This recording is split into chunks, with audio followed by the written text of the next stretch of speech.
पहुंचते हैं बिहार की सबसे हॉट सीट पूर्णिया पर।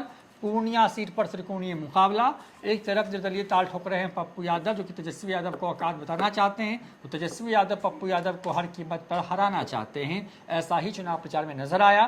दूसरी तरफ बड़ी सैलेंडरी जो है संतोष कुशवाहा वहां के मैदान में। बीमा भारती वर्सेस संतोष कुशवाहा वर्सेस पप्पू यादव, त्रिकोणीय मुकाबला। पप्पू यादव पूर्णिया मांगे पप्पू यादव ऐसे नारे बुलंद हुए। प्रणाम पूर्णिया से ये लड़ाई शुरू हुई और आज वोटिंग के साथ ये लड़ाई खत्म हो गई, यानी कि ईवीएम में बंद हो गई।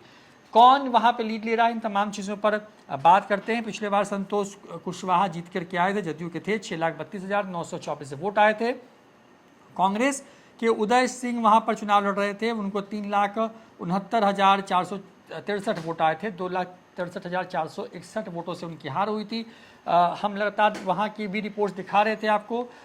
वहां पर पूर्णिया की अगर बात करें तो हमारे पास जो फीडबैक थी वो यही था कि तेजस्वी यादव को टेंशन है वहां पर।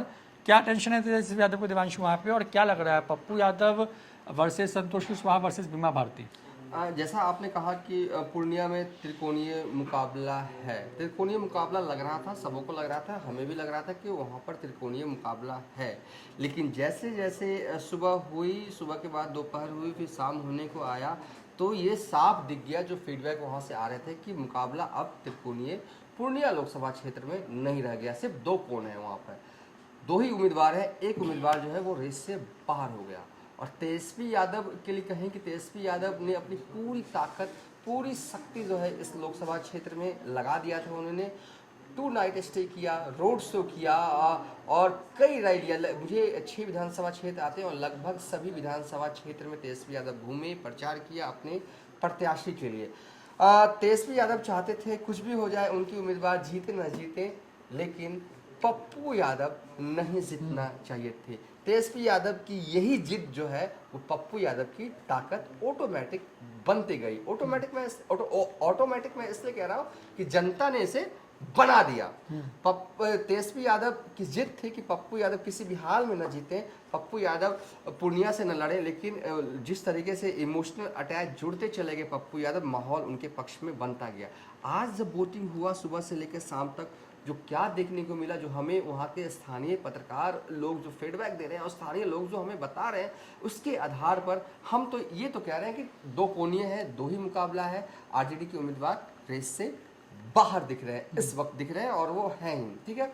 रुपौली में हालांकि जो सूचना मिल रही है कि एमवाई काम किया, रुपौली से ही विधायक हैं। बाकी सभी क्षेत्रों में, विधानसभा क्षेत्र 22 की अगर मैं बात करूँ तो वो काम नहीं किया है।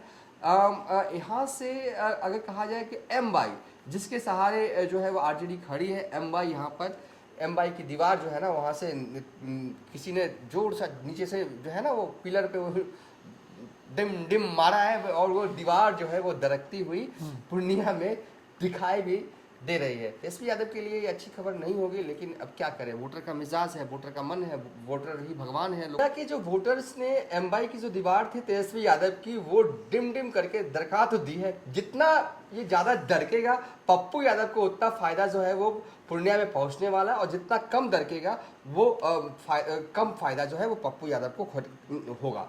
तो ओवरऑल रोहित, अगर हम ये कहें कि पूर्णिया कौन जीत रहा है, इस सवाल का जवाब बहुत लोग जानना चाह रहे हैं। हम भी इस सवाल का जवाब जानने के लिए हमने कई फ़ोन घुमाए, कई फ़ोन हमें आए भी।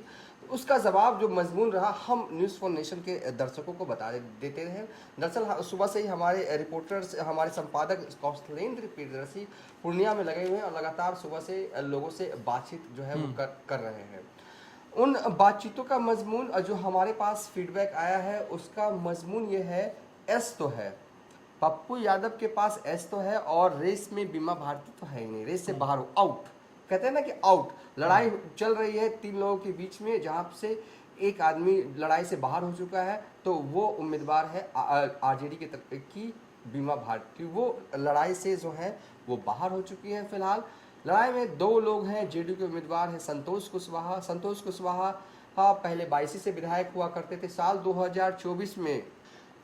2014 में वो सांसद बनते हैं पहली दफ़ा जेडीयू से, फिर 2019 में भी सांसद बनते हैं और इस बार भी सांसद बनने की रेस में हैं। बहुत ही साइलेंटली, बहुत ही माइन्यूटली वो अपना प्रचार करते रहे और वो देख रहे थे कि दो लोग आपस में लड़ रहे हैं, पप्पू यादव वर्सेस आरजेडी हो रहा है, तो उन्हें कुछ ज़्यादा करने की जरूरत नहीं। मोदी भी प्रचार करने के लिए आए। देखिए, धड़कने तो पूर्णिया को लेकर सबकी बड़ी थी, तभी तो मोदी को भी आना पड़ा पूर्णिया, और उस वक्त प्रचार करना पड़ा। और उस वक्त पीएम मोदी ने कहा था कि ये वोट आप मुझे कर रहे हैं तो ये वोट आप करिएगा तो मोदी को वोट कीजिएगा। कमल को वोट करना यानी कि मोदी को वोट करना, मोदी को पीएम बनाना, ये तक उन्होंने पूर्णिया में कहा था पीएम नरेंद्र मोदी में। लड़ाई मुख्य रूप से दो लोगों के बीच में है। एज अभी भी पप्पू यादव को है।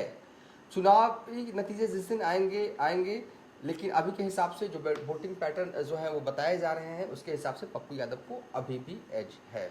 तो पूर्णिया में पप्पू यादव को एक एज है। बड़ी बात यह है कि अगर बीमा भारती और पप्पू यादव अपने हिसाब से एमवाई को साधने में कोशिश करते हैं तो वहां पर संतोष कुशवाहा को एक बड़ा एज मिल सकता है। हालांकि फिलहाल जो माहौल दिख रहा था वहां पे जुबान पर पप्पू यादव भी थे, वहां पे कई जगहों पे गए, वहां पे मोदी नाम भी चल रहा था, तो मोदी नाम केवलम वाली स्थिति बिहार के सभी सीटों पर थी और ये पूर्णिया में भी हाल दिखा। पप्पू यादव ने, हाँ, ये जरूर हुआ कि बिहार के इस लोकसभा चुनाव में जब चुनाव प्रचार या फिर चुनाव एक तरीके से नीरस सा लग रहा है, जब उसमें वो बात नहीं आ रही जो 19 के वक्त में जब हम रिपोर्टिंग कर रहे थे था, तो पप्पू यादव ने उस मिजाज को बनाने की कोशिश की पूर्णिया में और पूरे पूर्णिया को एक तरीके से कहें कि बिहार के उस पॉइंट के तौर पर दिखा दिया जहां पे देश का मीडिया केंद्रित हुआ। आज दिन भर वहां पे गहमा गहमी थी। पप्पू यादव ने तेजस्वी का जो है खेल वो बिगाड़ा है, लेकिन क्या वो जदयू का भी खेल बिगाड़ पाएंगे वहां पर, ये 4 जून को पता चलेगा। तो ये हमारा पूरा विश्लेषण बिहार की 5 सीटों पर।